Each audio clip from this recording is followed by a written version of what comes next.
শুধু শুধু রাগ করছো তুমি, মা। তোমার কথা সবসময় মনে পড়ে আমার। বাবা যখন নেই তখন তুমিই তো জগতে আপনার একমাত্র আপনজন। মহিলার কণ্ঠে তবুও রাগ। তোর ওসব তেলবাজি আমি সব বুঝি। গত 12 বছরে হাতে গোনা অল্প কয়েকবার তোর ফোন পেয়েছি, সেটাও প্রতিবার তোর বিডি সিগারেটের জন্য জেলখানায় টাকা পাঠাতে বলেছিস। বলি, তোর বিধমা মাটা এই অজপাড়াগায় এতগুলো বছর কিভাবে বেঁচে আছে, কেমন আছে, সেসব কখনো জিজ্ঞেস করেছিস? পুরুষ কণ্ঠে অনুনয়। ওহ মা, সেটাই বলতেই তো ফোন দিলাম। অবশেষে আগামীকাল আমার সাজার মেয়াদ শেষ হচ্ছে। জেল থেকে বেরিয়েই সরাসরি তোমার ওখানে এসে উঠব। এখন থেকে সবসময় তোমার দেখাশোনা করার জন্যই তো আসছি আমি। মহিলা কণ্ঠটা মুখ ঝামটা দেয়। দেখাশোনা করা না চাই? অন্য কোথাও যাবার জায়গা নেই সেটা বল। তাই বাধ্য হয়ে মার কাছে আসা। পুরুষ কণ্ঠে কাতর অনুরোধ। সত্যি বলছি মা, বিশ্বাস করো। তোমাকে কতকাল দেখি না বলেই ছাড়া পাওয়া মাত্রই তোমাকে দেখতে মন আকুল হয়ে আছে। আগামীকাল থেকেই এতদিনের জমানো সব গল্প করব আমরা মা ছেলে।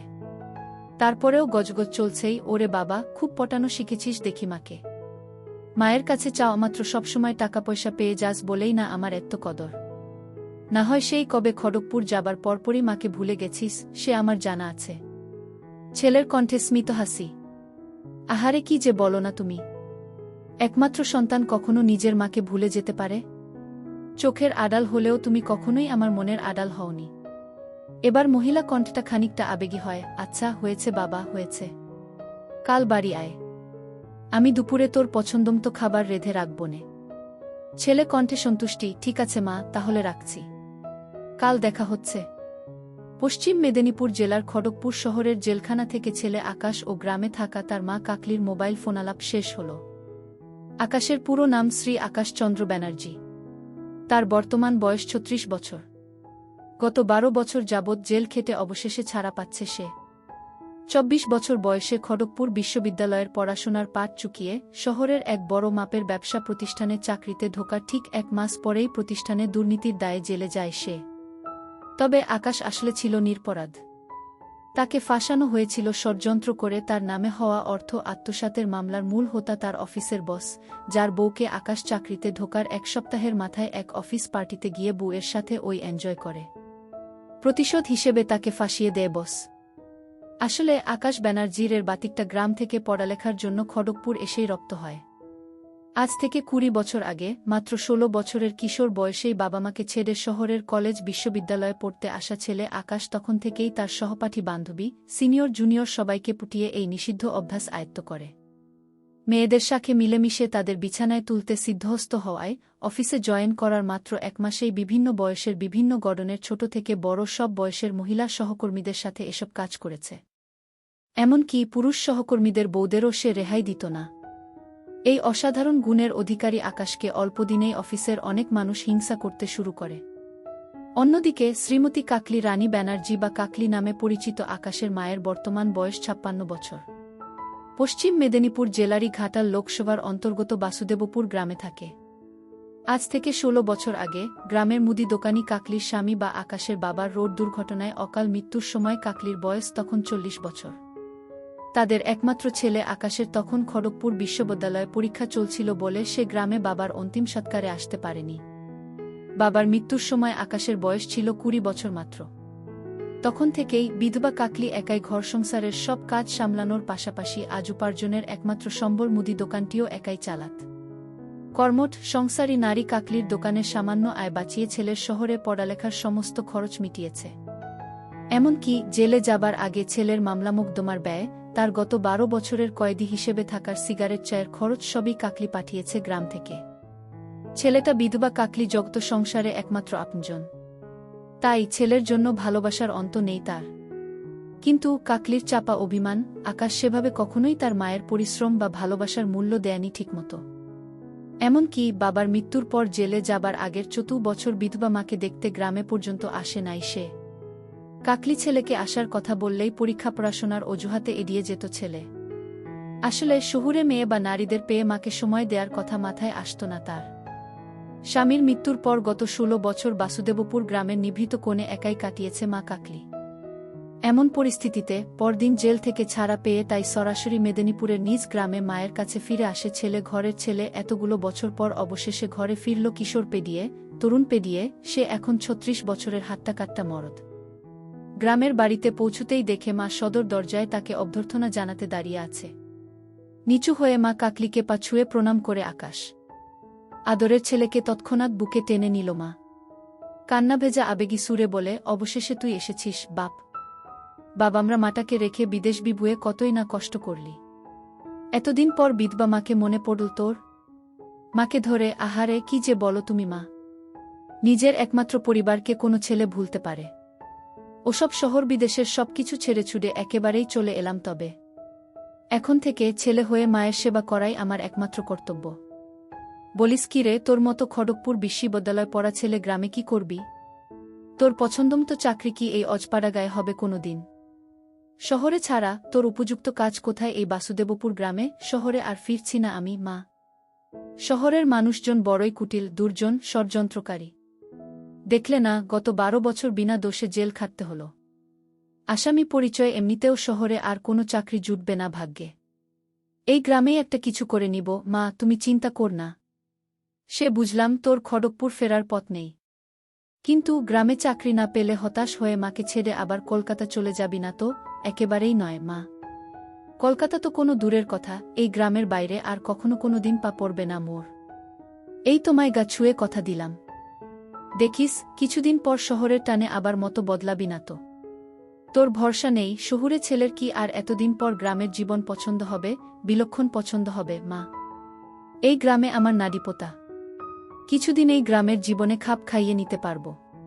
তুমি পাশে থাকলে মা, এসব কোনো ব্যাপারই না।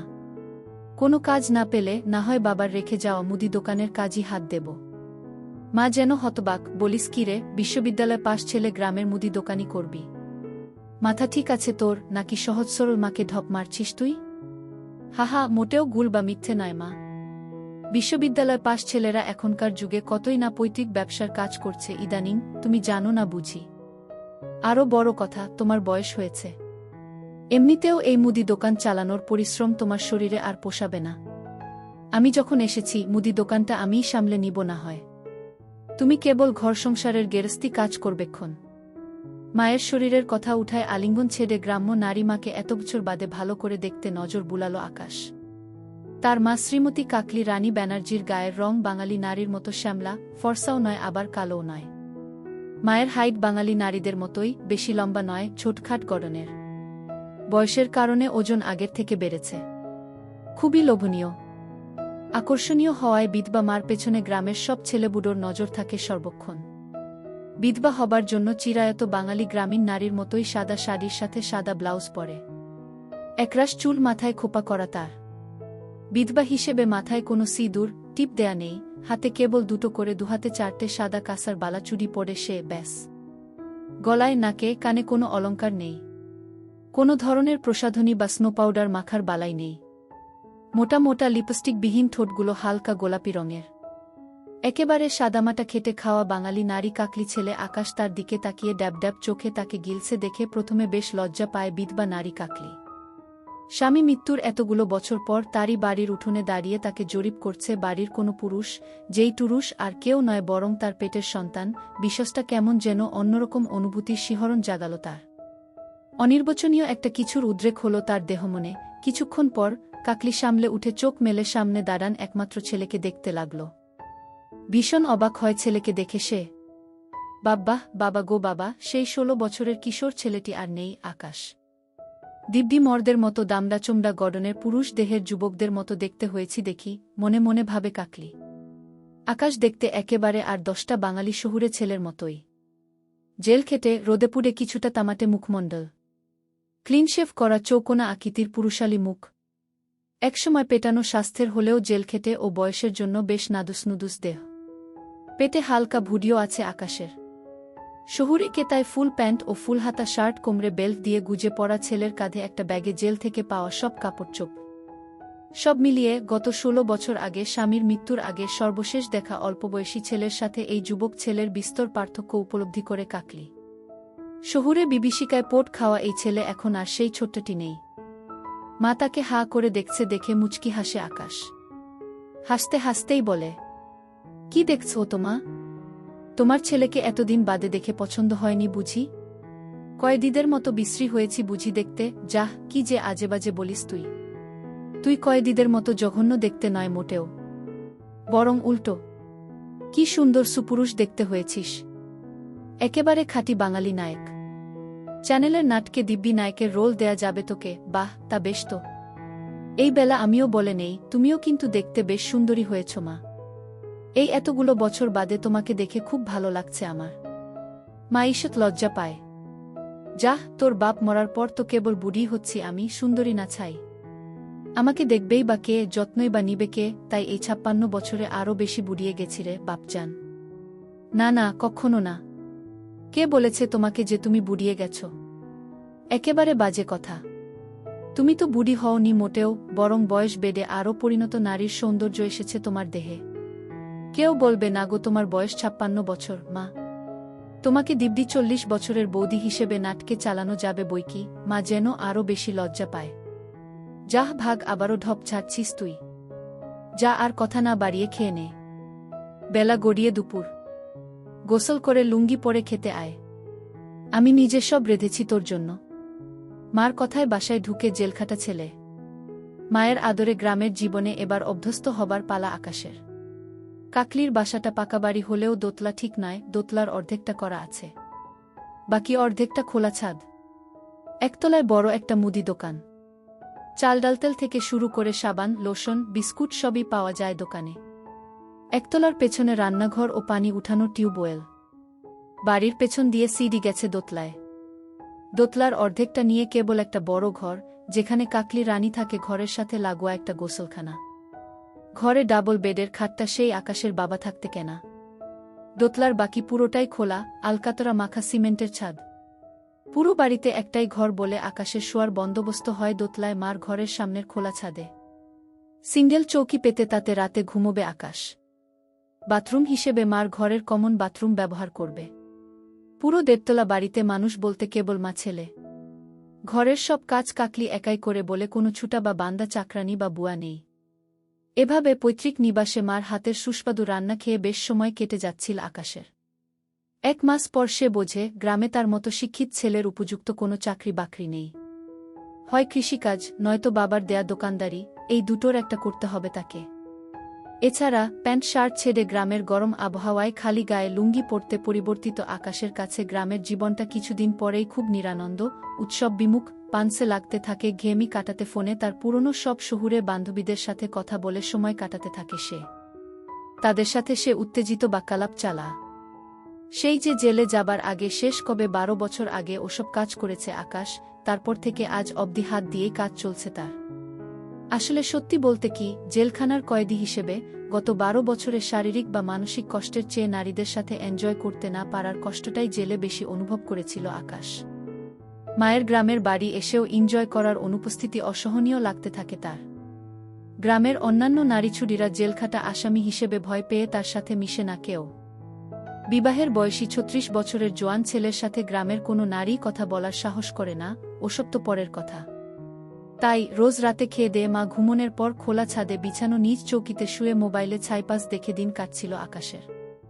এভাবেই পেরো ১ মাস। ১ মাস পর কোনো একরাতে হঠাৎ তুমুল বৃষ্টি নামায় আকাশের খোলা ছাদে ঘুমোনোর উপায় থাকে না। মা কাকলির কথামতো মায়ের ডাবল বেডের খাটের পাশে মেঝেতে তোষক পেতে সে কিছুক্ষণ বাদে মা ঘুমিয়েছে ভেবে রোজকার অভ্যাসমতো মেঝের বিছানায় শুয়ে মোবাইলে ভিডিও দেখে হস্তশিল্প করে শান্তির ঘুম দেয় সে। মা কিছু টের পায়নি ভেবে ছেলের ধারণা ছিল সম্পূর্ণ ভুল। রাতের বেলা ছেলের এসব কর্মকাণ্ডে মা খাটের নিচে উকি দিয়ে ছেলের অলক্ষ্যে পুরো ঘটনাটাই চাক্ষুষ করে। সে রাতে ছেলে ঘুমোনোর পর চুপিসারে উঠে ছেলের মোবাইল ঘেঁটে দেখে কাকলি। মা কাকলি নিমিষেই সবই বুঝে ফেলে। তার ছেলে যে শহরে যাবার পর থেকেই নারীর সঙ্গে অভ্যস্ত ছিল, সেটা মিলিয়ে নেয় কাকলি। জেলখানার ১২ বছরের তার স্বাদ বঞ্চিত ছেলের ক্ষুধা যে আরও উগ্র, বেপরোয়া হয়েছে, সেটাও আঁচ করতে পারে সে। কাকলি অভিজ্ঞ নারী, সে মা হলেও নারী হিসেবে জানে তার একমাত্র সন্তান বিবাহের উপযুক্ত। শহুরে অভিশপ্ত জীবনের ওসব অনুক্ষণে নারীরা আবারও ছেলেকে ফুসলিয়ে তার থেকে দূরে নিতে পারে বা ছেলেকে বিপথে টানতে পারে, সে সম্ভাবনা ছেলের ভবিষ্যৎ জীবনের জন্য আরও খারাপ পরিণতি আনতে পারে। সব মিলিয়ে মা কাকলি ব্যানার্জি সিদ্ধান্ত নেয় ছেলেকে আরও কাছে টানতে হবে তার। মা হিসেবে শুধু নয়, নারী হিসেবেও ছেলেকে তৃপ্ত করতে পারলেই এসব বদভ্যাস কাটাতে পারবে আকাশ। ঘরের একমাত্র নারী হিসেবে ছেলেকে আরও উস্কে দিয়ে তার প্রতি অনুরক্ত করার সংকল্প করে কাকলি। ছেলেটির নাম রবি, বয়স 18। উচ্চমাধ্যমিক পরীক্ষায় ফার্স্ট ক্লাস পেয়ে সদ্য কলেজে ভর্তি হয়েছে সে। বাবা মায়ের আদরের একমাত্র সন্তান রবি। রবির বাবা বিদেশে মানে দুবাই থাকে আর মা এই দেশে মানে বাড়ির গৃহিণী। রবি যেই এলাকায় থাকে সেটি শান্তিনিবাস আবাসিক এলাকা। এই আবাসিকে প্রতিটি বাড়ি ডুপ্লেক্স। আর রবি তার মাকে নিয়ে শান্তিনিবাস আবাসিকের শেষ ব্লগ ইতে থাকে। এই ব্লগে শুধু দুটো বাড়ি, একটা রবিদের আরেকটা সাকিবদের। সাকিব হল রবির বড় ভাই। রবি ও সাকিবদের বাড়ি পাশাপাশি। রবিদের পরিবারের সাথে সাকিবদের পরিবার বেশ ঘনিষ্ঠ সম্পর্ক। দুই পরিবারের কেউ কাউকে না চিনলেও এত বছর পাশাপাশি থাকায় সম্পর্কটা সুগভীর হয়ে উঠল। রবির সাথে ভালো সম্পর্ক সাকিবের। সাকিব বিদেশে থাকে, ওমানে। সাকিব বিবাহিত। সাকিবের বিবির নাম সুইটি। সাকিব ও সুইটির এক সন্তান, নাম তাসিন। তো অল্প বয়সে রবি বুঝে গিয়েছিল ছেলে আর মেয়ের মধ্যে প্রেম হয়। আস্তে আস্তে স্বল্পবাসনা নারীদের প্রতি ভয়ঙ্কর টান অনুভূত হতে লাগল রবির। অ্যানুয়াল ফাংশনের জন্য আজ কলেজ বন্ধ, তাই রবি দেরিতে ঘুম থেকে উঠে ফ্রেশ হয়ে বাড়িতে কাউকে দেখতে না পেয়ে বুঝতে পারল তার মা বাড়িতে নেই, তার মানে কাকিদের বাড়িতে। কাকি মানে রবি সাকিবের মাকে কাকি এবং সুইটিকে ভাবি বলে ডাকে। রবি জল খাবার খেয়ে নিজের রুমে বসল পিসিতে। রবি জানে তার মা কাকিদের বাড়ি গেলে দুপুরের আগে আসে না। তাই নিশ্চিন্ত মনে রবি পিসিতে ভিডিও দেখছে আর আরিয়া ব্যাংকসকে পরিমণি ভেবে নিজেকে তৃপ্ত করছে। এমন সময় কাকির কল। কলটা রিসিভ করতে কাকি বলে উঠল, বাপ তুই কি ফ্রি আছিস? রবি, কাকি, কেন বলো তো? কাকি, না তোর মা বলছিল তোর নাকি আজ কলেজ বন্ধ আর তোর ভাবি ছোট ছেলেকে নিয়ে একলা ব্যাংকে যাবে, আর তুই তো জানিস আজকাল রাস্তাঘাটে যা অবস্থা। তাই তোর ভাবিকে একলা পাঠাতে ভয় লাগছে। তুই যদি সঙ্গে থাকিস তাহলে আমি একটু ভরসা পাব। তুই যাবি বাপ? রবি, হ্যাঁ যাব কাকি বলে রবির মনটা খুশিতে বাকবাকুম করতে লাগল। এমন সুযোগ কচিত আসে। সুইটি যেমন সুন্দর তেমনি ফিগার দেখলে বম্বের নায়িকাদের মুখ ভেসে উঠে। এমন জিনিস রেখে সাকিবের কেন যে মরিচিকার পেছনে ঘুরে মরছে তা রবির বোধগম্য হয় না। সুযোগ মিলতেই সে ঝটপট রেডি হয়ে গেল। নিচে নেমে দেখে সুইটি রিক্সা নিয়ে তার বাসায় হাজির। আজ সুইটি সেলোয়ার কামিজ পরে এসেছে। সুইটিকে দেখে রবির পারিবারিক গল্পগুলো মনে পড়ে গেল। রবির কেন জানি মনে হলো সুইটি সাকিবকে ছাড়া খুব কষ্টে রাত কাটায়। দেবর ভাবির কাহিনী স্মরণ করতে সে বুঝতে পেরেছে সুইটির মনের দরজায় নক করলে সে স্বর্গের দরজা খুলে যেতে পারে। তাই সে তককে তককে থাকল সুযোগের। এমন সময় সুইটির গলার স্বর পেয়ে রবির হুঁশ ফিরল। সুইটি বলল, আরে রবি, কি ভাবছ? তাড়াতাড়ি উঠে এসো। ভীষণ রোদ ঘে। রবি, উঠছি বলতে সুইটি তাসিনকে কোলে নিল। রবি রিক্সায় চড়তে তিনজনে চাপাচাপি হয়ে গেল। সুইটি বলল, যা রোদ পড়েছে, হুডটা তুলে দাও। রবি, রবি, ওকে ভাবি বলে রবি আরও খুশি হয়ে উঠে ঝটাপট হুডটা তুলে দিতেই সুইটির প্রায় লেপ্টে গেল। রবির ভেতর তোলপাড় শুরু হয়ে গেল। সুইটি তাসিনকে কোলে নিয়ে বসে আছে আর রবি আর চোখে সুইটির ভেজা সেলোয়ার কামিজের সব দেখে নিল। এই সুযোগ। তাই রবি নানান ছুতোয় ঠাট্টা ইয়ার্কির ছলে খুব কায়দা করে বাম হাতটা নিয়ে গেল সুইটির বাম দিকে। রবি বাম হাতটা এমনভাবে রাখল যাতে রিক্সার ঝাঁকুনিতে আপনাতেই সুইটির সাথে বাড়ি খায়। রিক্সার ঝাঁকুনিতে রবি দু-একবার হাতের নাগাল পেতে পেতে হাতছাড়া করে ফেলল। তাই মনটা খারাপ হয়ে রবি আরও সাহস বাড়িয়ে দিল যতটা পারা যায়। হঠাৎ ব্যাংকের সামনে এসে রিক্সাটা থেমে গেল বেরসিকের মতো। সুইটি তাসিনকে নিয়ে যেতে রবিও কিছুটা হতাশ হয়ে পিছু পিছু গেল। ব্যাংকের কাজ শেষ করে আবারও রিক্সাতে উঠেই রবি প্রিপারেশন নিল, এইবার যেভাবেই হোক ভালোভাবে হাতের সুখ করতে হবে। রিক্সা কিছু দূর যাবার পর রবি আবারও কায়দা করে বাম হাতটা এগিয়ে দিল। তখন সুইটি চোখ রাঙিয়ে তাকালো। রবি ভ্যাবাচ্চাকা খেয়ে গেছে। সুইটি বলল, জয়, তোমাকে আমি অনেক ভালো ছেলে মনে করতাম। হাত সরাও, তা না হলে চড় খাবে। রবি সুইটির ধমক খেয়ে ভয় পেয়ে হাত সরিয়ে নিয়ে জড়সড় হয়ে বসে আছে। এতটা দুঃসাহস দেখানো মনে হয় ঠিক হয়নি। সুইটি যদি বাসায় বলে দেয় সর্বনাশ হয়ে যাবে ভাবতেই কলিজা শুকিয়ে গেল। সারাটা পথ রবি চুপসে বসে রইল। রিক্সা কাকিদের বাড়ির সামনে থামতেই রবি সুইটির সাথে কোনো কথা না বলেই দৌড়ে নিজের বাড়ি পালাল। বাড়িতে ঢুকার পর থেকে রবির খুব অশান্তি লাগছিল, সাথে ভয়ও হচ্ছিল। এই বুঝি মা ডেকে বকা দিবে। দিনটা কাটল টেনশনে টেনশনে। সন্ধ্যা পেরিয়ে রাত 12টা বেজে যেতেই রবির মা যখন রবিকে গুড বাই বলে ঘুমিয়ে পড়ল, তখন রবি বুঝে ফেলল কেল্লাফতে ছক্কা লেগে গেছে। মনে হচ্ছে ভাবিকে পটানো যাবে। খুব ভাবতেই রবির মনের ভিতর তিরিং তিরিং করে লাফাতে লাগল। রাত তখন একটা। রবি অনেক ভেবে চিনতে সাহস করে ভাবির হোয়াটসঅ্যাপে মেসেজ পাঠালো আবহাওয়া বুঝার জন্য। একবার পালে হাওয়া লাগলে আর ঠেকায় কে। রবি লিখে পাঠালো সরি কোনো রিপ্লাই না পেয়ে রবি আবার মেসেজ পাঠালো, আমি জানি তুমি আমার উপর রেগে আছো সুইটি, তাই রাগ ভাঙ্গাতে এত রাতে মেসেজ দিচ্ছ। রবি কি করব ভাবি, কিছুতেই ঘুম আসছে না, বারবার মনে হচ্ছে আমি তোমার মনে কষ্ট দিয়ে ফেলেছি। সুইটি, সেটা বুঝতে পারলে তো ঠিক আছে। রবি, ভাবি তুমি কি আমাকে ক্ষমা করেছ? সুইটি, ভেবে দেখি ক্ষমা করা যায় নাকি শাস্তি দিতে হবে। রবি, তুমি যে শাস্তি দেবে আমি মাথা পেতে নেব। সুইটি, কি শাস্তি দেয়া যায় সেটাই ভাবছি। তা লেখাপড়া ছেড়ে এইসব ভাবা হচ্ছে আজকাল। কালই তোমার কাকি আর আমার আন্টিকে বলতে হবে। রবি, প্লিজ ভাবি মাকে বলো না, তাহলে আমার আর আস্ত থাকবে না। আর কাকিকে বললে আমি কারও কাছে আর মুখ দেখাতে পারবো না। সুইটি, কাজটা কি ভালো করেছ? রবি, আমি খুবই সরি। সুইটি, ওকে আর এত সরি বলতে হবে না বারবার। কলেজে একটা গার্লফ্রেন্ড জুটিয়ে নাও, দেখবে সব ঠিক হয়ে যাবে। নাকি এর মধ্যে জুটিয়ে নিয়েছ? রবি, কি যে বলো না ভাবি। সুইটি, কেন, খারাপ কি বললাম? কাউকে মনে ধরেননি? রবি, যাকে মনে ধরেছে সে তো মনে ঠাঁই দেবে না, জানা হয়ে গেছে। সুইটি, তাকে বুঝিয়ে বলো তোমার মনের কথা। রবি, সাহসে কুলোয় না। সুইটি, তুমি কি পাগল? পুরুষ মানুষ এত ভীতু হলে কি চলে? রবি, তাকে তো সাহস করে ট্রাই করলাম কিন্তু ফল পেলাম উল্টো। সুইটি, তুমি কি বলছো বুঝতে পারছো? রবি, তুমি কি আমাকে ছোট বাচ্চা মনে করো? তুমি জানো আমি কি চাই? সুইটি, বড় হয়েছ কিছুটা বুঝছি। তা কি চাও? রবি, আরও বুঝতে চাই। ভালোবাসা চাই। সুইটি, আন্টিকে কালই বলতে হবে আপনাদের ছেলে বড় হয়ে গেছে, এবার একটা সুন্দরী মেয়ে খুঁজে বিয়ে দিয়ে দিন। রবি, সাথে এইটাও বলিও এক সুন্দরীর রূপে যে দিওয়ানা হয়ে আছি। সুইটি, আচ্ছা বলবো।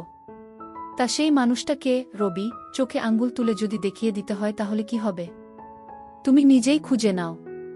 সুইটি, বারে আমি জানব কিভাবে কে তোমার হৃদয় হরণ করেছে। রবি, তুমি খুঁজে দেখো, পেয়ে যাবে। সুইটি, আচ্ছা চেষ্টা করে দেখি। এখন ঘুমাও, অনেক রাত হয়েছে, সকালে কলেজ আছে না? রবি, হ্যাঁ আছে। সুইটি, তাহলে ঘুমাও, গুড নাইট। রবি, ওকে, গুড নাইট। এরপর থেকে দুজনের রুটিন হয়ে গেল প্রতি রাত্রিবেলা চ্যাট করা, আর সেই চ্যাট স্বভাবতই রূপ পাল্টে প্রেমিক প্রেমিকার চিরায়িত সম্পর্কের খুঁটিনাটি বিশ্লেষণ উদ্ধারে দ্রুত মোড় নিল। রবি সদ্য যুবক, তার অপার আগ্রহ নিয়ে সুইটির রূপ লাবণ্যের সাগরে ডুব দেবার অদম্য কৌতূহল, আর সুইটি মরছে স্বামী সঙ্গহীনা। তার জীবনে ধূমকেতুর মতো রবি এসে ভুলিয়ে দিতে চাইছে শূন্যতা। এক ঘেমিজনিত জীবনে এক অবারিত সুবাতাসের নাম রবি। এমনিতেই দেবর ভাবির ক্লাইম্যাক্স জমে ভালো, সেটা আরও পোক্ত হল সুইটির আশকারা পেয়ে। বয়সটা বাধা হয়ে দাঁড়াল না রবি ও সুইটির মাঝে। দিনের বেলা রবি কলেজে ব্যস্ত থাকে বিধায় সুইটিকে সকালবেলা রবি টাইম দিতে পারে না। তবে প্রতি বিকেলে রবি নিজের বাড়ির ছাদে ওয়েট করে কখন সুইটি ছাদে উঠবে। সুইটি নির্দিষ্ট সময়ে ছাদে উঠে বলে রবিও সেই সময় ছাদে উঠে, দুজনের মাঝে চোকাচোকি হয়, কথা হয় ইশারাতে। রাতে বিছানায় যাবার পর সুইটি অধীর অপেক্ষায় থাকে কখন রবি মেসেজ দেবে। রবি সুইটির মনে জায়গা করে নিল মাস দুয়েকের ব্যবধানে। একদিন রবি মেসেজ দিল, ভাবি, সুইটি, কি গো আমার প্রেমিক আজ এত দেরি যে? আমি তো ভেবেছি নতুন কোনো প্রেমিকা জুটিয়ে ফেলেছ। রবি, একটাকেই ফিটিং দিতে পারলাম না, আর আরেকটার স্বপ্ন। কি করো তুমি? সুইটি, এই তো বিছানায়।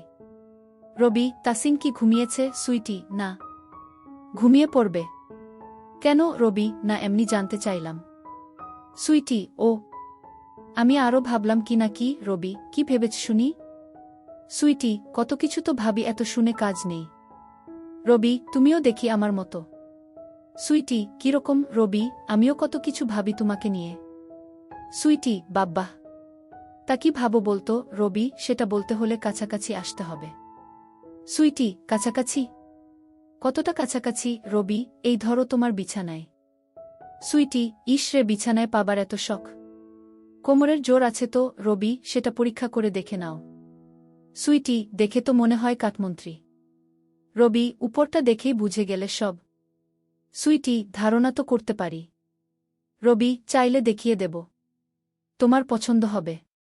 সুইটি, সামলে রাখো, বুয়ের কাজে লাগবে। রবি, বুয়ের কাজেই তো লাগাতে চাইছি।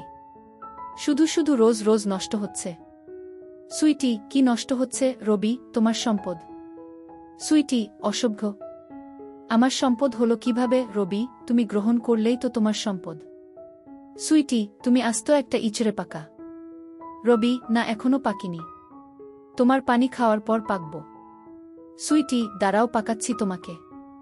রবি, কবে? সুইটি, তোমার ভাই ফোন দিলে সব বলবো তাকে, তখন এমনিতেই পেকে যাবে।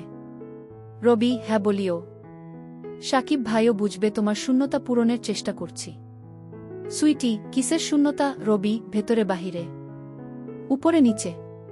সুইটি, সেটা কিরকম? রবি, উপরেরটা ভালোবাসা দিয়ে আর নিচেরটার জন্য আলাদা অস্ত্র আছে।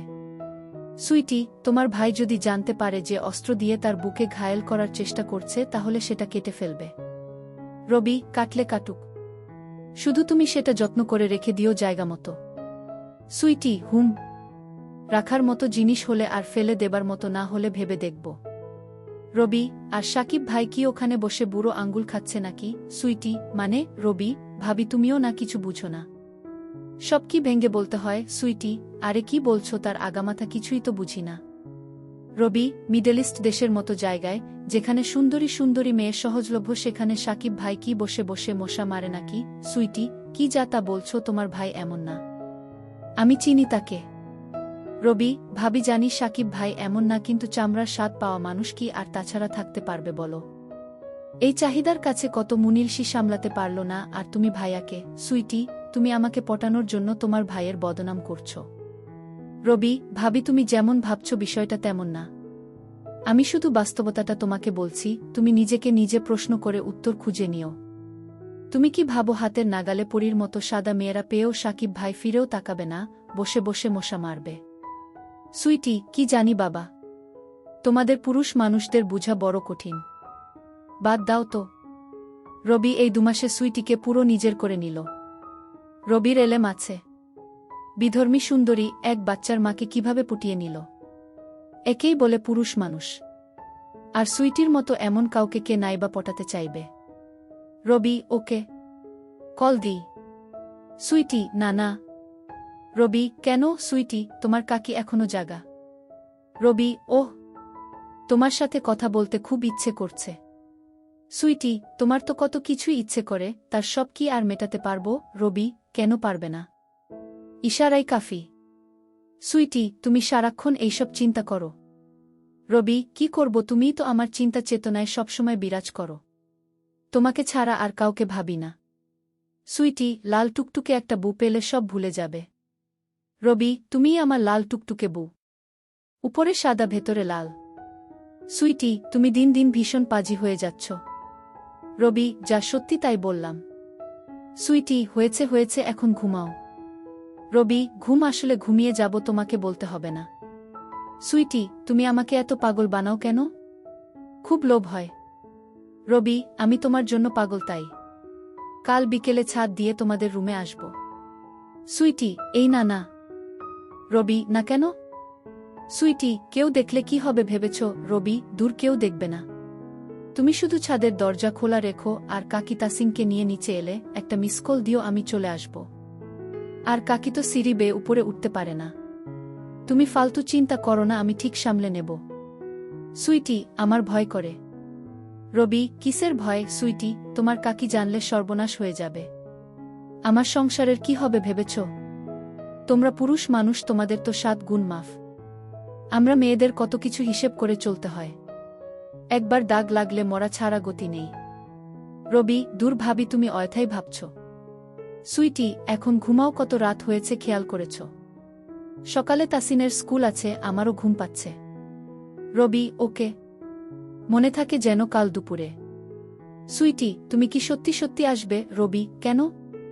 তুমি চাও না? সুইটি, ভয় হচ্ছে। রবি, ভয়কে কাবু করাই আমার কাজ। কাল তোমাকেও আমার করব। সুইটি, দেখা যাবে। Rabi, good night. Sweety, good night. পরের দিন সকালবেলা রবি তাড়াতাড়ি ঘুম থেকে উঠে ফ্রেশ হয়ে গেল। ফ্রেশ হয়ে কলেজে চলে গেল। আজ রবির মনটা আনচান করছিল। তাই ক্লাস বাদ দিয়ে তাড়াতাড়ি বাড়ি এসে মধ্যভোজন করে ছাদে চলে গেল। ছাদে উঠে আম গাছের ডাল বেয়ে সাকিবদের বাড়ি চলে গেল। সুইটির কোনো কল না পেয়ে রবি মেসেজ পাঠালো, কোথায় তুমি, সুইটি? কেন? বাসায়। আর কোথায় থাকব রবি, বাসায় যে আছো তা জানি, কিন্তু তোমার তো কল দেওয়ার কথা। আমি এসে বসে আছি। সুইটি, কি বলছো? তুমি সত্যি চলে এসেছ? রবি, পথ ক্লিয়ার থাকলে মিস কল দাও, তাহলে বুঝবে সত্যি না মিথ্যা। সুইটি, যাই। আমি তো ভেবেছি তুমি ঠাট্টা করছো। রবি, তাড়াতাড়ি মিস কল দাও। আমি এই গরমে রোদে বসে আছি। সুইটি, মিস কল দিতে পারি এক শর্তে। রবি, তোমার সব শর্ত মাথা পেতে নেব। বলো কি সুইটি, বাড়াবাড়ি করতে পারবে না? রবি, ওকে মহারানী। দেখতে তো দেবে নাকি সেখানেও সংবিধিবদ্ধ সতর্কীকরণ আছে? সুইটি, যদি তুমি দেখাও। রবি, আমি তো দেখাতেই এসেছি। পছন্দ না হলে দূর দূর করে তাড়িয়ে দিও। সুইটি, বাব্বাহ, তার মানে তুমি শিওর আমার পছন্দ হবেই? রবি, আমি শিওর। তাড়াতাড়ি মিস কল দাও। সুইটি, ওকে। এই দেখে রবি সুইটির কলের জন্য ছাদে ওয়েট করতে লাগল। কয়েক মিনিট পর সুইটির মিস কল পেতে রবি বুঝতে পারল পথ ক্লিয়ার। তার মানে সে যেতে পারবে। রবি এদিক ওদিক তাকিয়ে আশেপাশের ছাদে কাউকে দেখতে না পেয়ে এমবাপ্পের মতো দৌড়ে সুইটির বাড়িতে ঢুকে পড়ল। সিঁড়ি দিয়ে নিচে নামতেই রবির চোখ ছানাবড়া হয়ে গেল। সুইটি দোতলায় কোমর বেঁকিয়ে দাঁড়িয়েছিল আর তার পরনে ছিল কালো ম্যাক্সি। সুইটি হাত দিয়ে ইশারা করতে রবি সুইটির কাছে চলে এলো। সুইটি রবির হাত ধরে ড্রয়িং রুমে চলে গেল। সাবিলা খালা আমার 15 বছরের বড়। আমার তখন 22 আর খালার বয়স 37। খালা অনার্স কমপ্লিট করেছে বিয়ের পরে। 10 বছরের একটা মেয়ে আছে। সুখী পরিবার। খালু একটি নামী প্রতিষ্ঠানে চাকরি করে, আবার নিজের অফিস সামগ্রী সাপ্লাইয়ের ব্যবসা আছে। খালা একটি স্কুলে পার্ট টাইম ক্লাস নেয়। দরকার নেই শুধু শখের বসেই করে। 4 বেডরুমের ফ্ল্যাট নিজের। খালার 2 পরিবারের সবার কাছে খালা খুব প্রিয় মানুষ। সবার খোঁজ খবর নেওয়া এবং কার কি দরকার সব দিকে খালার খেয়াল থাকে। আমি সাব্বির একটি ইউনিভার্সিটিতে পড়ি। ঢাকা থেকে 20 কিলোমিটার দূরে। হলেই থাকি। ছুটির আগের দিন খালার বাসায় আসি বা বন্ধ হলেই চলে আসি। খালার মেয়ে খুশিকে পড়াই এবং আড্ডা মেরে যাই। আমি একমাত্র কাছাকাছি আত্মীয়। বাকি সবাই কুমিল্লা থাকে। খালা খুব হাসি খুশি মানুষ। সাদা আলতা গায়ের রং। খুব স্মার্টলি ফিটিংস বডি। পুরুষ যদি দেখে তাহলে প্রথম দেখার কাত হবে। খালা যদি কালো কাজলের মতো চোখ দিয়ে হাসে তাহলে গালে যে টোল পড়ে তা খুব আসক্তি যোগায়। খালার একটা বড় গুণ হলো যে কোনো সময় খালাকে দেখলেই মনে হয় নাইস অ্যান্ড ফ্রেশ। খুব পরিপাটি হয়ে সব সময় সতেজ থাকে। এই বয়সেও খালার একটুও মেদ নেই শরীরে। বাসায় একটি দৌড়ের মেশিন আছে। সকাল বিকাল 15 কিলোমিটার দৌড় খালার রুটিন। আমার যেহেতু আপন খালা তাই আমি কখনো খারাপ চিন্তাভাবনা করি নাই। তবে খালার মতো একটি মেয়ে কল্পনা করি। লোভাতুর চাহানিতে গালে টুল পরা মেয়ে আমার চাই। কল্পনায় বহুবার চিন্তা করেছি। টুল পরা মেয়েদের হয়তোবা চাহিদা বেশি, তাই আমার ভাগ্যে এখনো জুটে নাই। একদিন বিকালে খালার বাসার বারান্দায় চা খাচ্ছি বসে। আচমকা খালার প্রশ্ন, সাব্বির তোর গার্লফ্রেন্ড নাই? আমি লজ্জা পেয়ে যাই। শুধু না বলি। খালা হেসে দিয়ে বলে, কিরে এত লজ্জা পাচ্ছিস কেন? ইউনিভার্সিটিতে পড়িস। মেয়ে বন্ধুদের মাঝে স্পেশাল কেউ থাকতেই পারে। লজ্জার কি আছে? কিছুক্ষণ কথা বলে অনেকটা জড়তা কমে যায় আমার। অনেক কথার মাঝে খালার প্রশ্নের উত্তর দিতে গিয়ে বলি, গালে টুল পরা মেয়ে আমার পছন্দ। পাচ্ছি না তাই খুঁজতেছি। কেন গালে টুল লাগবে কেন? আমার ভালো লাগে। তোমার গালের টুলের কারণে হাসি দিলে সুন্দর লাগে। শুনেছি টুল পরা মেয়েরা খুব ভালো হয়। তা শুনিস নাই যে টুল পরা মেয়েরা খুব খুব বদমেজাজি হয়। স্বামীকে মারধর করে। তাই নাকি? তুমি খালুকে মার দেও নাকি? সবাই তোমাকে এত ভালোবাসে। তা আমি কি করে বিশ্বাস করি বলো? তোমাদের মাঝে এত সুসম্পর্ক। আমার মনে হয় এই টুলের জন্যেই হয়তোবা। মারামারির কথা বলে তো আমার টুল প্রেমে ভয় হচ্ছে এখন। আরে গাধা, ভালো স্বভাবের ভদ্র মেয়ে হলে টুলমুল কিছুই না। সুখী হতে দুইজনেরই কাজ করতে হয়। ভালো একটা মেয়ে খোঁজে নিয়ে কিছুদিন প্রেম করে বুঝে শুনে বিয়ে করতে হবে। সম্পর্ক হলে বাসায় নিয়ে আসবি, আমি কথা বলে দেখব। চেষ্টা করব খালা, আমার কিন্তু টুল চাই। এতদিন টুলওয়ালা একটি মেয়ে কল্পনায় বসবাস করেছে। দেখি পাই কিনা আবার টুল। কি পাইছিস এই টুলে? তোর খালু তো আমাকে গাল কাটা বলে। এই টুল আমার বিরক্ত লাগে মাঝে মাঝে তোর খালুর কথা শুনে। আর তুই তাই পছন্দ করিস। বিজ্ঞানের ভাষায় এই টুলকে মুখের মাংসপেশির বংশগত ত্রুটি বলা হয়ে থাকে। কিন্তু মানুষ তা খুব পছন্দ করে। অনেক কবি সাহিত্যিক গল্প কবিতা রচনা করেছে এই টুল বা ডিম্পলকে নিয়ে। এক ধরনের আবেদন আছে, আকর্ষণ আছে, ইনভাইটেশন আছে, মানুষকে পুলকিত করে। ওরে বাবা, তুই তো দেখি টুল নিয়ে রীতিমতো গবেষণা করে ফেলেছিস। আর কি কি হয় শুনি? তোমার সাথে এত ডিটেইলস আলোচনা করা যাবে না। কেন? কিছু আলোচনা আছে ফিল্টার দেওয়া থাকে, যেখানে সেখানে করা যায় না। ফিল্টারে আটকিয়ে দেয়। তবে আমার বহু জানা আছে, কারণ আমি একজন টুল লাভার। তোমার টুল দেখেই আমি টুলের পাগল হয়েছি। আমার টুল দেখে কি তুই আমাকে তোর প্রেমিকার সাথে তুলনা করছিস? হ্যাঁ তাই তো, তোমার টুল পরা গালের হাসি দেখেই আমার ভালো লেগেছে, তাই আমি আমার সঙ্গীরও টুল চাই। টুলে কি ভাত দেয়? ভালোবাসা থাকলে তা কিছুই লাগে না। আজ আর কথা বাড়িয়ে সময় নষ্ট করব না। তুই টুম্পাকে একটু অঙ্ক দেখিয়ে দে আর আমি খাবার রেডি করি। কয়েক মাস পরে খালু একটা ট্রেনিংয়ে চায়না যায়। আমার দায়িত্ব পরে 2 মাস বাসায় থাকার। বাসা থেকেই ক্লাস করি। খালুর ড্রাইভার নামিয়ে দিয়ে আসে, মাঝে মাঝে আবার নিয়েও আসে। আগের চেয়ে খালার সাথে আমি এখন ফ্রি।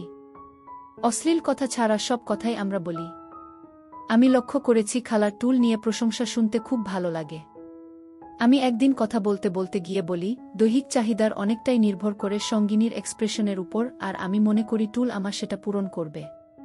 খালা আমার দিকে চেয়ে বলে, সেটা কি করে খালা? মানুষ কেন সুন্দর পুরুষ বা মেয়ে চায়? অ্যাট্রাকশন যদি না থাকে তাহলে দৈহিক চাহিদা জাগ্রত হয় না। দেখতে সুন্দর সঙ্গী হলে সব কিছু সুন্দর। তবে অনেকের কাছে দেখতে ভিন্নতা আছে। অনেকের অনেক কিছু ভালো লাগে। আমার লাগে তোমার এই টুল। আমি হাত দিয়ে দেখিয়ে দেই। কি বলিস? আমার টুল মানে? আরে খালা, তোমার মানে তোমার মতো টুল। কাজল মাখা বড় বড় চোখের লোভনীয় হাসি। তুই তো দেখি সত্যিই পাগল। আমার মতো পাবে কোথায়? আমি তো আর কোথাও জন্ম নেই নাই যে তুই পাবি। পাই আর না পাই, আমি কিন্তু তোমার মতো মেয়ে চাই বলে দিলাম। না পাইলে বিয়েই করব না। এই টুলের জন্য বিয়ে করবি না? আমারই দোষ। কেন? আমার টুল আছে আর তুই দেখে দেখে পাগল হয়েছিস। আমার মেয়েরও টুল আছে। টুম্পা কি আর তোর মতো বুড়া জামাই পছন্দ করবে বড় হয়ে? বলে খালা হেসে দেয়। খালা, তুমি যতই হাসো না কেন, আমার কিন্তু ভালো লাগে। তুমি সারাদিন হাসতে থাকো, আমি চেয়ে চেয়ে দেখতে পারি। তোর খালার হাসি আর টুল দেখছিস আর বদ নজরে দেখিস, খারাপ লাগে না? খালা, তুমি বদ নজর বলছো কেন? তোমাকে নিয়ে তো আমি আর খারাপ চিন্তা করছি না। আমি একটা বইতে পড়েছিলাম, সব পুরুষ মেয়েদের সাথে সম্পর্ক যাই হোক, মনে মনে আকর্ষণ তৈরি হয়। তুই একজন ইয়াং পুরুষ, হতেই পারে। তাই আর কথা না বলে টপিক চেঞ্জ করি। 2 দিন পর বিকাল বেলা ড্রাইভারকে নিয়ে বাহির হয়ে আমি, খালা আর টুম্পা দিয়া বাড়ি হয়ে আমাদের সবার পছন্দের পুচকা খেয়ে আনন্দ করি। বাসায় আসার সময় রাস্তায় পাথরে হোঁচট খেয়ে পড়ে গিয়ে ভীষণ ব্যথা পায়। হাঁটু এবং পায়ের গোড়ালি মচকে যায়। ধরে গাড়িতে উঠিয়ে ডাক্তার দেখিয়ে বাসায় আসি। বাসার সামনে গাড়ি থেকে নেমে খালা পায়ের উপর দাঁড়াতেই পারছে না। কোনো রকম ধরাধরি করে লিফটে নিয়ে আসি। খালাকে বিছানায় শুয়ে দিয়ে ডাক্তারের কথা মতো আইস কাপড়ে পেঁচিয়ে পায়ের গোড়ালিতে ধরে রাখি। হাঁটুতে ছিলে যাওয়া জায়গায় অয়েন্টমেন্ট লাগাতে গেলে খালা বাধা দিয়ে বলে, তুই যা, আমি লাগিয়ে নিব। আমি বুঝতে পেরেছি খালা আমার সামনে হাঁটু দেখাতে চায় না। আমি ঘরের বাহিরে চলে যাই। টুম্পাকে নিয়ে বসে কথা বলি। সবচেয়ে বড় সমস্যা হলো খালার বাসায় কাজের মানুষ নাই। নিজের কাজ নিজে করার মধ্যে নাকি আনন্দ। আমার হলো সমস্যা। সকালবেলা দোকান থেকে নাস্তা এনে দেখি খালার পায়ের গোড়ালি পুলে আছে। পা মাটিতে রাখতেই পারছে না। একটা মেস্কি পরে বিছানায় শুয়ে আছে। আমি ধরে নিয়ে টয়লেটে যাই। নাস্তা করে স্কুলে ফোন করে বলে দেয় কয়েকদিন ক্লাস নিতে পারবে না। আমি টুম্পাকে স্কুলে দিয়ে আসি। ভাগ্যিস আমার কয়েকদিন ক্লাস নাই। সোফায় বসে আমি খালার পায়ের গোড়ালিতে জেল মাখিয়ে সুন্দর করে ম্যাসেজ করে দেই। সাব্বির, তোরে ধন্যবাদ। আমার খেয়াল রাখছিস। খুব একটা ব্যথা নাই, কিন্তু দাঁড়াতে কষ্ট হচ্ছে। মনে হয় একটা এক্সরে করাতে হবে। আমার মনে হয় না ভেঙেছে। তোর মেসেজিং খুব ভালো লাগছে। ব্যথা আর আরামের একটা সংমিশ্রণ, ব্যাটার ফিল হচ্ছে। আমি খালার দিকে চেয়ে বলি, তোমার হাঁটুর কি অবস্থা? সেখানে কিছুই না, একটু চিলে গেছে। তুমি ডাক্তারকে ঠিক দেখতে দিলে, কিন্তু আমাকে দেখতে দিচ্ছ না কেন? ডাক্তার হলো চিকিৎসক, তারা সব দেখতে পারে। তুই ভাগি না। খালা, ডাক্তার তোমার সেবা করেছে, আমিও করছি। মনে কর আমি নার্স। ঠিক আছে বলেই খালা মেক্সি উঠিয়ে দিয়ে বলে, হাঁটুতে তেমন কিছুই না, দেখতে ছাস, দেখে নে। সত্যিই তেমন কিছু না, চিলে লালা হয়ে আছে। আমি অয়েন্টমেন্ট নিয়ে মাখিয়ে দিয়ে হাঁটু থেকে গোড়ালি পর্যন্ত ভালো করে ম্যাসেজ করে দেই। খালা ব্যথা ও আরামে চোখ বন্ধ করে আছে। 3 দিন রুটিন করে ম্যাসেজ আর সেবায় খালা সুস্থ হয়ে যায়। এখন হাঁটতে পারে। আমারও খুব ভালো লাগছে। সপ্তাহ খানেক পর খালা সুস্থ। বসে আছি সোফায়। টুম্পা স্কুলে। খালা দুপুরে রান্না করবে, তার ঠিক আগে আমার পাশে বসে বলে, সাব্বির, তুই আমার জন্যে অনেক কষ্ট করেছিস। ধন্যবাদ। তোর মেসেজ খুব মিস করছি। খালা, তুমি ভালো হয়েছ, এতে আমিও খুশি। ধন্যবাদ দেওয়ার কি আছে, সেটা আমার দায়িত্ব। তুমি চাইলে আমি সব সময় তোমার পা মেসেজ করে দিতে পারি। যদি চাও এখনো দিতে পারি। লাগবে না, আমি ভালো আছি। খালা, দেখি তো এখন কেমন আছে তোমার পা। না, এখন ভালো আছে। আমি নিচে হাত বাড়িয়ে খালার পা টান দিয়ে উপরে তুলে নিতে চাই। খালা দাঁড়া দাঁড়া বলে সোফার পাশে হেলান দিয়ে আমার উরুতে তুলে দিয়ে বলে, এখন ভালো। খালা, কি বলো? এখনো দেখি পুলে আছে একটু। আমি হাত দিয়ে একটু একটু টিপে দিয়ে বলি, সারেনি এখনো। পায়ের আঙ্গুল টেনে দেই আর ভালো করে মেসেজ করি। খালা বলে, দিবি যখন জেল লাগিয়ে দে। আমি উঠে গিয়ে জেলের টিউবটা এনে জেল লাগিয়ে মেসেজ করে দিয়ে কিছু মনে না করেই বলি, পিচ্ছিল জেল দিয়ে মেসেজ করতে ভালোই লাগে।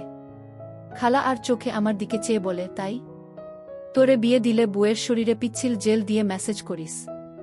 তা তো করবই খালা, এত সুন্দর পা যদি হয় তাহলে সব সময় করব। তাহলে এখন তুই টোলের সাথে সাথে আমার পায়ের মতো পাটাও তোর চাই নাকি? খালা, আমি তোমার সব কিছুর মতোই চাই। তোমার সব কিছুই আমার ভালো লাগে। আমি তোর খালা না হলে হয়তো তুই বলতে যে আমি তোমাকেই চাই, তাই না? হয়তোবা তাই বলতাম। তুমি সত্যিই খুব সুন্দর। Every young man can dream. আমি আমার হাত গোড়ালি থেকে হাঁটু পর্যন্ত নিয়ে খুব ভালো করে মেসেজ করে দিচ্ছি। তোমার ভালো লাগছে খালা? ফুট মেসেজ সব মেয়েদের ভালো লাগে, কিন্তু তুই এখন আর ফুটে নেই। মনে হচ্ছে আমার চেয়ে তোর বেশি ভালো লাগছে। কি বলো খালা? আমি তোমার আরামের জন্য মেসেজ করে দিচ্ছি। আমার ভালো লাগার কি আছে? আমার ভালো অবশ্যই লাগছে। তোর চেহারা দেখে মনে হচ্ছে, আর হাতের ব্যবহার থেকে আমার তাই মনে হচ্ছে। আমি হাত সরিয়ে মেসেজ বন্ধ করে দেই। তাহলে শেষ আজকের মতো? আজকের মতো শেষ অর্থ কি? আরও একদিন করার ইচ্ছা কি তোর আছে? তোমার সাথে কথা বলাই ভুল। শুধু প্যাচ ধরে কথা বলো। আর কোনো দিন ব্যথা পেলে করে দিব। আচ্ছা দিস। আজ আমার 2 পা হাঁটু পর্যন্ত দিয়ে শেষ কর। আমার ভালো লাগছে। খালার 2 পা আমি ভালো করে মেসেজ করে দেই। খালা চোখ বন্ধ করে সুখ নেয়। একটু পর খালা উঠে আমার গালে হাত দিয়ে বলে, থ্যাংক ইউ, খুব ভালো লেগেছে। এইবার রান্না করি। কি বলিস? তুই গোছল করে টুম্পাকে নিয়ে আসবি। বেশ কয়েকদিন খালাকে এইভাবে মেসেজ করে দেই। বিভিন্ন কথার ফাঁকে ফাঁকে খালা মেসেজ উপভোগ করে যেন একটা আসক্তি চলে আসে। ফাঁকে 2 দিন আমি হলে চলে যাই বন্ধুদের সাথে দেখা করতে। খালা এক বিকালে ফোন করে বলে, কি করিস? রোমে বসে আছি খালা। কখন আসবি বাসায়? আজ 2 দিন হলো গেছিস। ঠিক নাই খালা। কেন, কিছু লাগবে নাকি? না, তোর মেসেজ খুব মিস করছি। ও আচ্ছা, আমাকে নয়, আমার মেসেজকে আমার খালা মিস করছে। তোকেও করছি। চলে আয়। রাতে আমাদের ভয় করে একা একা। শরীরটা খুব মেজ করছে। একটু মেসেজ করে দিবি? খালা, আমি তো তোমার পা মেসেজ করি। এতে শরীর মেজ কমবে না। শরীর মেজ করলে ঘাড় মেসেজ করতে হয়। পা মেসেজ করে দিলেই শরীর ঠিক হয়ে যাবে। চলে আয়। আমি সাহস করে বলে দিলাম কিছু চিন্তা না করেই। ঘাড় মেসেজ করতে চাইলে আসতে পারি। কি বললি? তাই তো বলে বানরকে আদর করলে ঘাড়ে উঠে। তুইও এখন পা থেকে ঘাড়ে উঠতে চাইছিস? হা হা খালা, আমাকে বানর বানাইয়া দিলা। তোমার শরীর মেজ মেজ করছে তাই বলছি। আমার দরকার নাই বানর হওয়ার। রাগ করিস কেন? চলে আয়, আজ তোর পছন্দের কালো ভুনা করব। তুই না থাকলে টুম্পারও খারাপ লাগে। বন্ধুদের সাথে কিছুক্ষণ আড্ডা মেরে সন্ধ্যায় পৌঁছে যাব। তবে আমি কিন্তু মেসেজ টেসেজ করতে পারবো না। আচ্ছা করিস না। চলে আয়। আমি বাসায় পৌঁছে সারাদিনের ক্ষুধার্তকে বিদায় জানাতে বলি, আমার খুব খিদা খালা। আগে ভাত দাও, তারপর অন্য কথা। রাত 10টায় টুম্পা ঘুমাতে গেলে খালা সোফায় বসে বলে, কিরে একটু মেসেজ করে দিবি না? আমি রাজি না হওয়াতে কিছুক্ষণ পর খালা বলে, আচ্ছা ঠিক আছে, পা ও ঘাড় দুইটাই। আমি হেসে বলি, খালা তোমার দেখি নেশা হয়ে যাচ্ছে এই মেসেজ।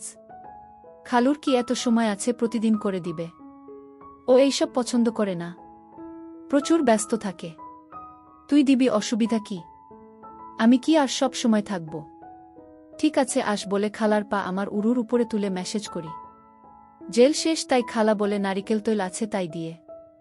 খালা আগেই পাশে এনে রেখে দিয়েছে। পা শেষ হলে খালা বলে, এইবার ঘাড়ে দিবি, কিন্তু এইখানে হবে না, কারণ হঠাৎ টুম্পা উঠে চলে আসলে ভুল বুঝতে পারে। বাচ্চা মানুষ। চল আমার রুমে যাই। খালা, আমি তোমার বেডরুমে কখনো যাই নাই। আমি যেতেও চাই না। তোমার প্রাইভেসি আছে। আমার আবার কিসের প্রাইভেসি তোর কাছে? ঠিক আছে তাহলে তোর রুমে চল। সেখান থেকে আমার রুমে যাওয়া যায়। টুম্পা উঠলে আমি রুমে চলে যাব। খালা, তুমি এমনভাবে কথা বলছো যেন আমরা অবৈধ কাজ করছি। খালা লজ্জা পেয়ে যায়। সেটা কি বৈধ কাজ? ভাগিনা খালার ঘাড়ে মাসাজ দিবে। বাচ্চা মেয়ে ভুল বুঝতে পারে। তাই বলছি। আমি আমার রুমে যাই আর খালা নিজের রুমে। একটু পরে খালা আমার রুমে এসে বলে, তুই রেডি আছিস? হ্যাঁ খালা, আমি তো রেডি সেই বিকাল থেকেই। তুমি রেডি থাকলে শুরু করি। আমি জানি তুই রেডি। এত সুন্দর মেসেজ শিখলি কোথায়? বসে বসে হবে নাকি? না খালা, তুমি শুয়ে পড়ো। 2 হাত দিয়ে মোলায়েমভাবে আমি মেসেজ করে দিয়ে কাঁধ বরাবর নিচের অংশটুকুও মেসেজ করছি। খালার খুব ভালো লাগছে, খালার মুখ থেকে শব্দ শুনেই বুঝেছি। তবুও আমি জিজ্ঞেস করি, খালা হাউ ইউ ফিল? খুব ভালো লাগছে। তুই তো দেখি জাদু জানিস রে সাব্বির। ঘাড়ের মেসেজ যে এত সুখের অনুভূতি আগে জানা ছিল না। এই জায়গাটা হলো মানুষের সবচেয়ে খারাপ জায়গা। সব টেনশন এখানে জমা থাকে। মেসেজ করে টেনশন রিলিফ করে দিলে মানুষ শান্তি পায়। তাই হয়তো তোমার ভালো লাগছে। হঠাৎ খালা বলে ওঠে, আর নিচে যাস না? ঠিক আছে খালা। আবার উপরে নিচে মেসেজ করে দেই। আজ থাক, অনেক হয়েছে। এত আরাম জীবনেও পাই নাই বলে খালা উঠে বসে আমার গাল টেনে দিয়ে বলে, থ্যাংক ইউ বাবু সোনা। অনেক মজা দিয়েছিস। My pleasure. খালা, তোমার ভালো লাগছে শুনে আমারও ভালো লাগছে। কথা ছিল ঘাড়। তুই কিন্তু অ্যাডভান্টেজ নিয়েছিস। পিঠ কিন্তু কথা ছিল না। আমি আগেই বলেছি। তুমি আমাকে বলবে কখন কোথায় থামতে হবে। তোমার ভালো লাগলে আমি সব করে দিতে পারি। সব লাগবে না বলে খালা হেসে দেয়। হাসলে কেন খালা? তুই বুঝবি না। আমার গালে টুল দেখাতে হাসছি। তুই আমার টুল পছন্দ করিস? না খালা, আমি বলি নাই যে আমি তোমার টুল পছন্দ করি। বলেছি আমি বউ চাই, সঙ্গী চাই, টুল পরা মেয়ে।